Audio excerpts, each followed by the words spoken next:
Hey guys, everything new under the sun. So this video is about why not to put a hard drive in your DROBO hard drive, network attached storage, whatever you want to call it, storage device.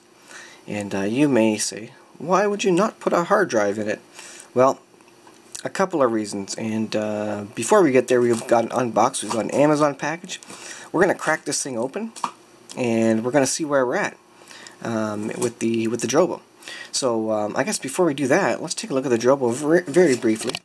You can see this is a Generation 2 DROBO unit. Sorry for the light. You notice I have 3 drives in it because there's 3 lights. This is a 4-bay unit.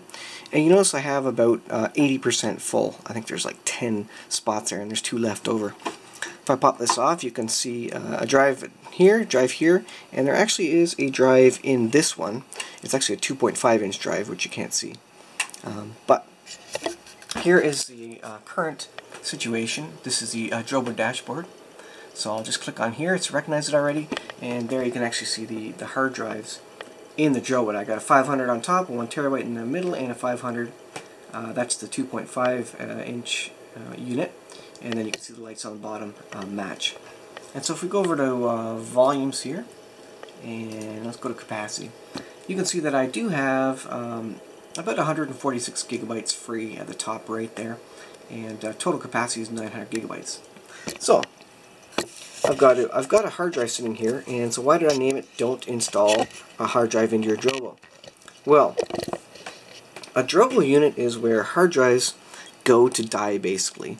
This unit allows you to put any shape or size, 2.5-inch, 3.5-inch, any size, basically a SATA hard drive, internal disk into your unit. You can put an SSD or you can put a spin drive. You wouldn't put an SSD because you'd be paying premium for your drive space, because this is generally a mass storage device.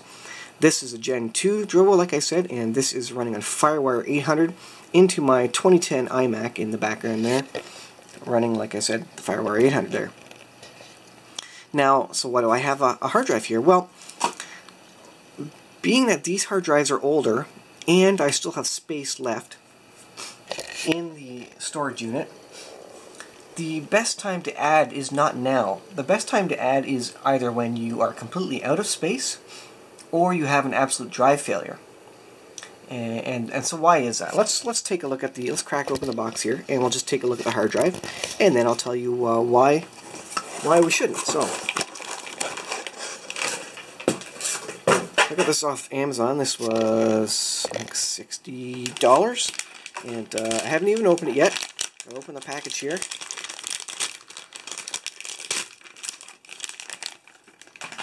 So this is a Seagate Barracuda 1 terabyte. There you can see 1 terabyte. Focus there. This is a 7200 RPM 3.5-inch drive with obviously a SATA connection on the back there. You can see. So generally you'd slot this sucker right in the bottom and everything would be great. Thing is, I don't want to do that. I'm actually going to set this aside, because when you have drives in here, this goes back to the DROBO being where drives go to die. It basically uses up drives, and it doesn't matter how old they are because the data is protected. So if you put like a 15-year-old hard drive in here, you know, I don't even know if there's a 15-year-old SATA. I don't think there is. But if you put a really old SATA in here and it lasts for a year, well, you've got space out of it for a year, and you've used 100% of its life until it crashed, basically. And it's fine if it crashes in this DROBO unit, because this DROBO unit duplicates your copy. It keeps 2 copies of your data. It spreads it on, I think it uses the largest drive. This is the 1 terabyte here. Puts all your data on the largest drive, and then it also puts a copy on the 2 smaller drives, spreading the data across the rest of the drives that it has. So, I don't need the space in there, so might as well let it run like that. And because it consumes less power, because there's only 3 drives in there, so it's not trying to spin up 4 drives. The second reason is that if you put a brand new drive in there, like this Seagate Barracuda, it's going to try and start using this right away, and it will put data across it. It'll reorganize all the data across all the drives and spread it out onto this one.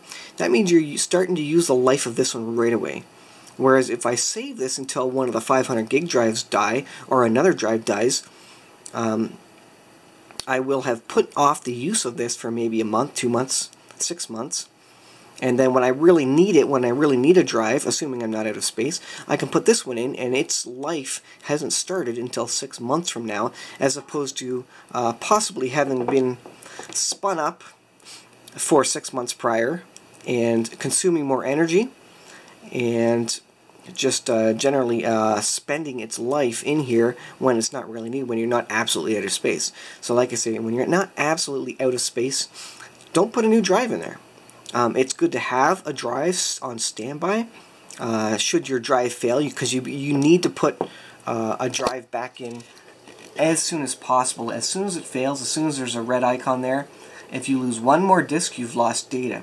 So it's good to have a standby, and that's really what I'm doing with this. This is a hot standby.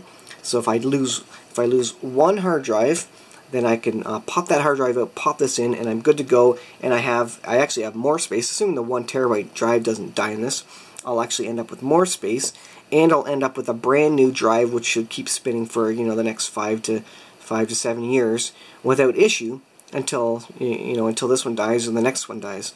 So don't pack it full of drives right away if you don't have to, because your data is only ever duplicated.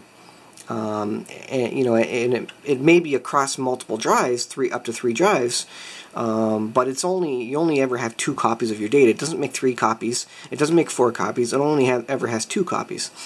So don't feel it necessary to pop all your drives in, but always have a standby drive like this ready to go. Now, like I say, if I was out of space, I would absolutely go ahead and put a new drive in so that I could actually use the DROBO unit. I mean, that's the purpose of it.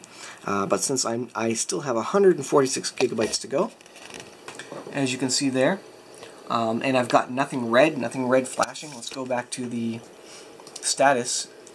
I've got no bad drives. So as long as that's good and I've got space, I'm just going to use it until it starts warning me. And I think it starts warning at 10% free space. Zoom in there, you'll see I have 16% free space. So I'm thinking this is actually going to start warning me at about 10%. Like I said, I think that's officially where it starts. But until then, I'm not going to worry about it, because I'm basically sitting here burning the life off these ones, which are old. This 2.5 inch is a really old 500 gig drive that I've used over and over, formatted several times. None of these are new, actually. These are old drives from other things that I've put in there. So you want to wear these out completely, let them die, and then put your new drives in. And only, even if you have 2 1 terabyte drives, and say the 500 gig drives, and you've got 2 slots, don't put 2 of these in. Just put 1 in, just to get you back up to the space you were at, or a little bit more. And then save the other one for 6 months down the road when you have another drive failure, again assuming you don't run out of space. And so that's kind of the logic I use for loading my DROBO, and why you should not put a hard drive in your DROBO immediately when you get it. Try and burn out the existing drives unless you absolutely have to, because you're at 0 space. So that's my reason there. Let me know what you guys think. Comment on it. These are physical drives. There are moving parts in here. So the longer they're running, the shorter, they're only going to run for so long. So the more you can delay actually using them, the more overall life you'll get out of your whole system, and it'll be better bang for your buck after that. So anyways, thanks for watching, guys, and we hope to see you in the next video. And then I'm also going to do a video about replacing the fan, because I've got a ultra quiet DROBO. Well, this is not a DROBO fan, but this is apparently the correct size. So in the next video, I'm going to be putting a new fan in here, and we'll see what a difference a silent fan makes over the stock fan. So put the lid back on. Again, thanks for watching, guys. Let me know what you think. If you would do it the same way or not, or would you slide the drive right in? And we'll leave it there. Okay.